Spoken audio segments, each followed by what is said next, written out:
Sa mga lods, so back again with another video at ayan, another product review tayo, and this time pumunta ako dun sa may website ng Sun Nutrition, sa kanilang official website, and tinignan ko yung product information about Sun Nutrition na Titanium Whey, kanilang usual whey protein na brand.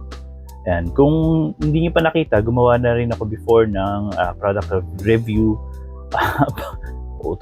product review about Sun Nutrition, yung shred na whey protein nila. Ayan. So kung hindi niyo pa yung nakikita, check niyo na lang dun sa may description below, ilalagay ko yung link. At kung yun ang gusto niyo tingnan muna din or bisitahin na video bago kayo bumili ng product, i-review natin yung kanyang formula. And tingnan natin kung okay nga ba itong as a more beginner-friendly na supplement for whey protein yan. Pang-add-on na protein sa inyong diet for muscle recovery. Ayun. So, see you later mga lods.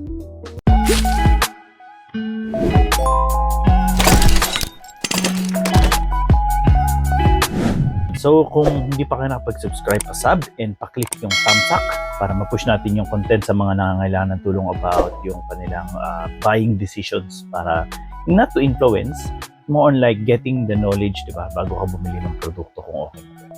So salamat sa suporta mga guys. Okay, so yun nga, sabi ko nandito tayo ngayon sa may website ng Sun Nutrition. Ang kukunin ko na lang siguro na nutrition facts dito is from yung chocolate Rocky Road na flavor nila. So, nutrition facts, doon tayo sa 1 scoop. 1 scoop is around 30.24 grams of protein.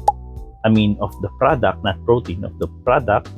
And of which, yan, 23 grams doon ay protein by weight.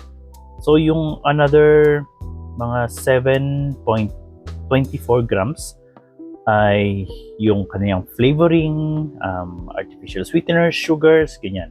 Yan. So, tingnan natin concentration neto ng protein by weight. So, ganito lang yung computation natin mga lods. Kunin ko lang yung aking calculator. Okay mga lods, so back again.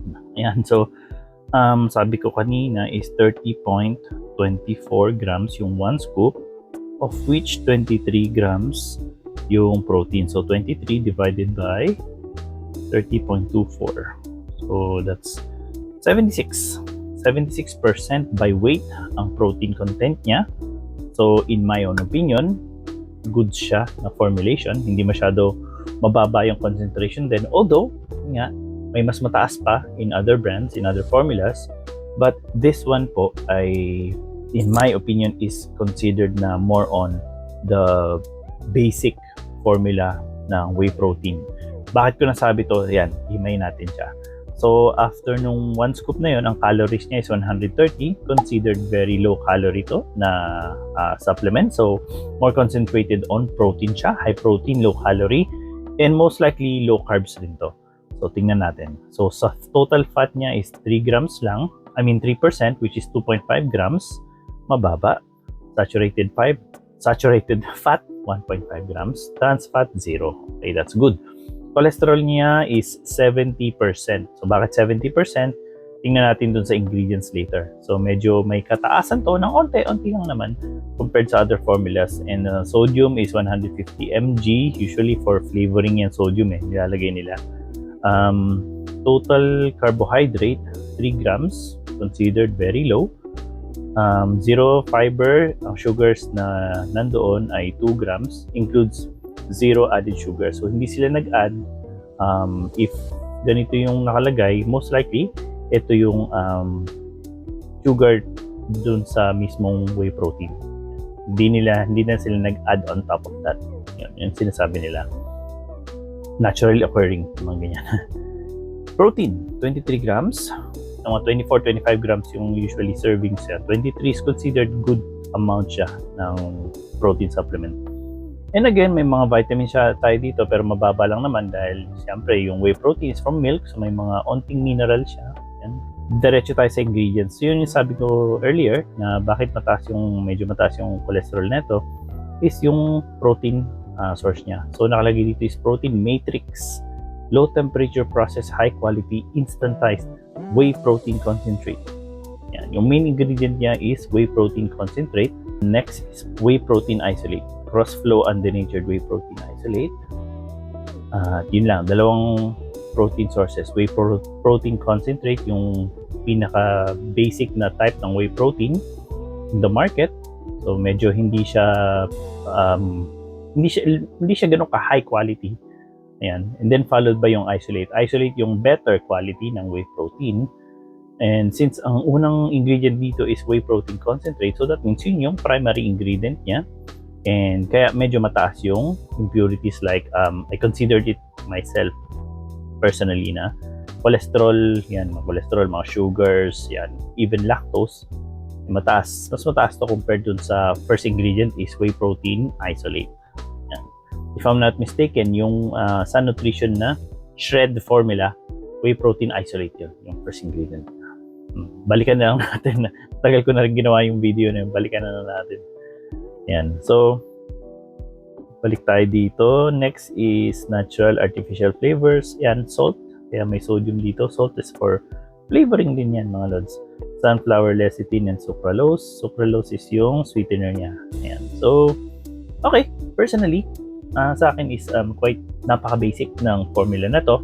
And makakatulong ito for your maybe first-timers, mga beginners, mga newbies na magta-try ng supplementation. And kaya gusto nila matry first yung mga, mga normal, iba abnormal kasi na yung basic na, yun nga, na formulation. Para sa akin, kung wala naman kayong problema in digesting milk products or dairy products, pwede na tong formula na to.